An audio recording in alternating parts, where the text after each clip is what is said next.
Live from Fargo and serving you on TV, online, and on the go. This is Valley News Live at noon.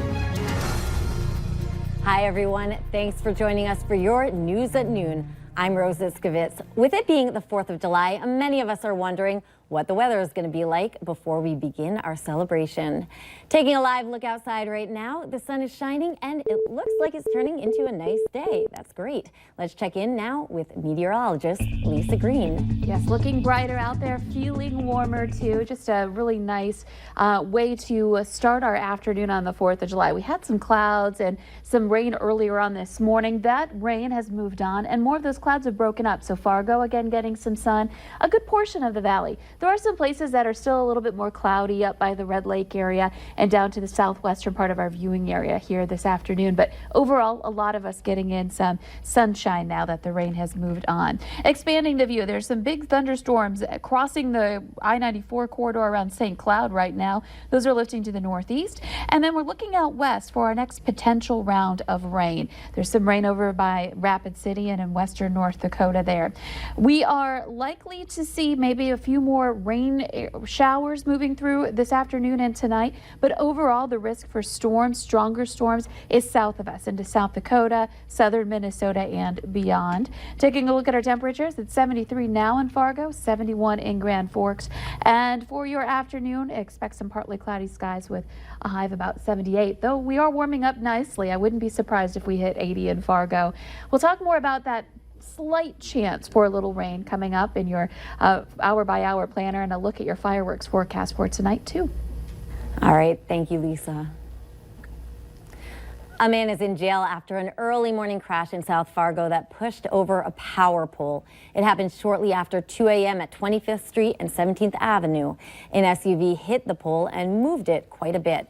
Police shut down 25th Street for about 2 blocks during repairs. Xcel Energy's website reported more than 90 customers were impacted in that area immediately after the crash.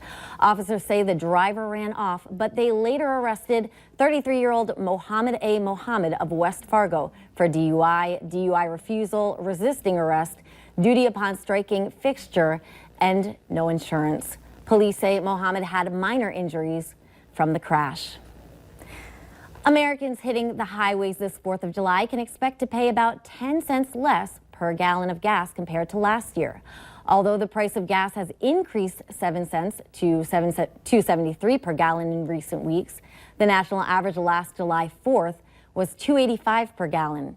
Gasoline prices could continue to tick up over the long holiday weekend as the East Coast market adjusts to a major refinery shutdown, as well as new gasoline taxes in 13 states. Here in the metro area, prices are sitting at an average of $2.55 per gallon. That's according to GasBuddy.com. The cheapest places to stop for gas are both Sam's Club and Costco, both at $2.19 a gallon. Holiday Station stores across the area are priced at $2.55. In our consumer alert, Taco Bell is experiencing a nationwide tortilla shortage. The Mexican fast food chain says a supplier issue is causing a shortage of tortillas at many of its locations across the country. The shortage affects several of the chain's most popular items, including burritos, quesadillas, and specialties like the Crunchwrap Supreme. While the issue is being resolved, Taco Bell is urging fans to try other items. Pull out your red, white, and blue and head out to Bonanzaville as they're having their annual 4th of July celebration.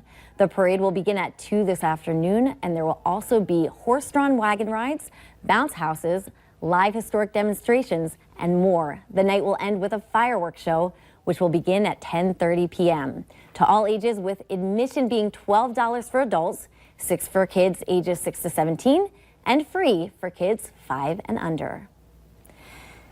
Now to a massive celebration getting underway in Washington, D.C., despite growing concerns about the cost of President Trump's plan. Kelly O'Donnell reports from the Capitol.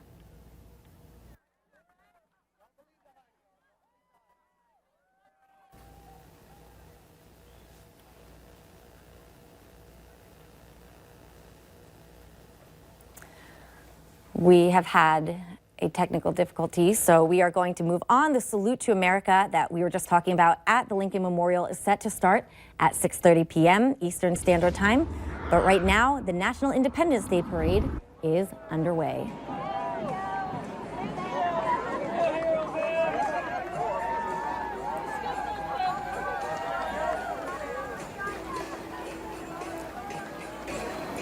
The parade started at 10:45 this morning and is marching through our nation's capital. There are hundreds of thousands of spectators attending this year's Independence Day tradition, which will host representatives from all 50 states. The event will be presented in its entirety online after they reach the end. Hennepin County, Minnesota, leaders including the Minneapolis Park and Rec Board are monitoring and testing bacteria levels in lakes and pools. It's a great day for a bike ride, for a walk. As for swimming at Thomas Beach, not so fast. Some beachgoers were hoping for a day in the water, but high bacteria levels temporarily shut down the beach to swimmers. The Minneapolis Park and Rec Board will routinely monitor and test to get these beaches back open. Environmentalist Twyla Singh tested for pH and chlorine levels at nearly 500 pools within the city and county beaches. For example, our epidemiology team did get a report of cryptosporidiosis. They would inform us and we would investigate as per their advice. Hennepin County leaders say they monitor and inspected 31 public swimming beaches weekly.